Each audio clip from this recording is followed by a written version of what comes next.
Good morning.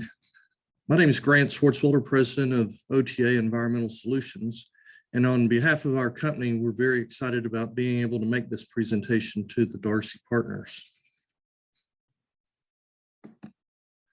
While our focus is going to be on LDAR this morning, I wanted to give you a little bit of a background for what our company does. As the name implies, we're focused all on environmental issues affecting the oil field.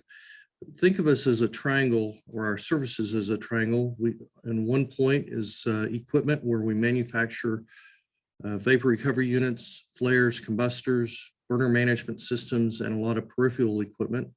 The other corner, we provide service, preventative maintenance, field service, repairs for not just our equipment, but for any equipment.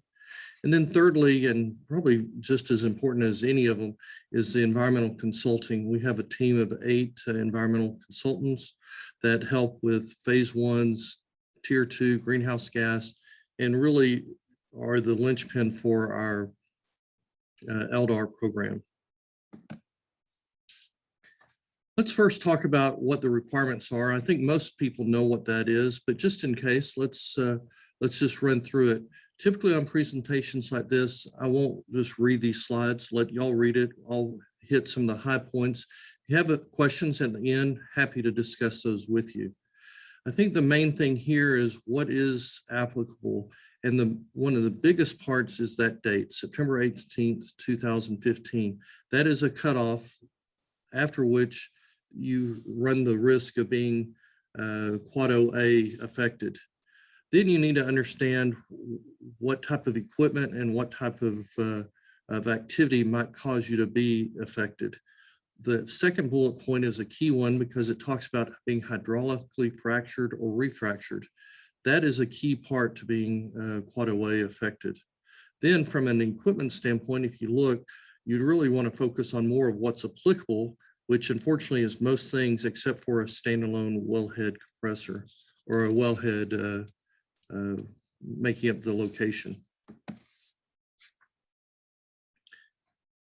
If you look then, if you're affected by Quad OA, then you're also going to be applicable to LDAR. And so then from there, you have to look at what your scheduling is. And so this provides most of that information. I think the key thing to realize is that after you drill a well or have refract a well, then you have 90 days to be able to go and do LDAR on that and report your information.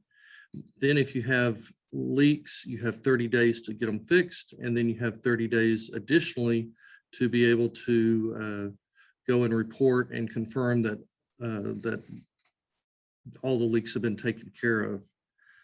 And the end of the time, that last point, October 31st is kind of the bewitching hour. Oddly enough, it is Halloween generally, and so it's probably very fitting, but that's when you have to turn in all of your annual reports. This is a typical LDAR process that we see out in the industry, and there's a couple of key drivers here. As you notice, there's 3 very distinct actions: discovery, repair, and then confirmation. Most people use different vendors for each of those, or they use internal roustabout crews to do it. Well, every time you have to go out to that location, that's money that you're spending because it takes time to get out there. And then the administrative side of it, of scheduling and making sure they go out there. And then there's the accountability issue where if you have 3 different parties, or at least 2 different parties doing it, there's a potential for finger crossing and communication issues. We started doing it a different way early on because we use our mechanics to do the LDAR technician work. And what we try to do is to take care of as many of the leaks up front or on that same day as possible. So as you see, we'll have day one, day one, day one. What that is trying to show is that we're going to do the discovery, we're going to repair the leak, and then we'll confirm the successful fix right then and there. Saves a huge amount of administrative time, fewer travel miles that you have to put up with and pay for. All this logistics improvement efficiencies translates to not only cost savings, but to administrative ease for your folks. You know, this basically says what I just spoke about, but I think that accountability part is so key, because in today's world, everyone's kind of able to kind of point at someone else. And by us being able to fix everything right then, it's clear who's responsible for it. We believe that probably 80% of the leaks are taken care of by 20% of the little pieces of equipment, that 80-20 rule. And so many of them are very simple. Thief hatch, for example, that's such a big driver of leaks. And that can be fixed by cleaning your gasket, replacing your gasket, springs, weights, basic things that we keep in our truck. There's a variety of others that you see that are, it really kind of comes down to thief hatches and then tightening various connections. Very simple stuff that we can do right then, or there's been some times where we've had rouseabout crews follow us. But again, the more efficient way is to do it all at one time so that you can identify it, fix it, and then validate that you've replaced that. Now, there are some things that can't be fixed right then. These are unique pieces, large items. If there's H2S, there's different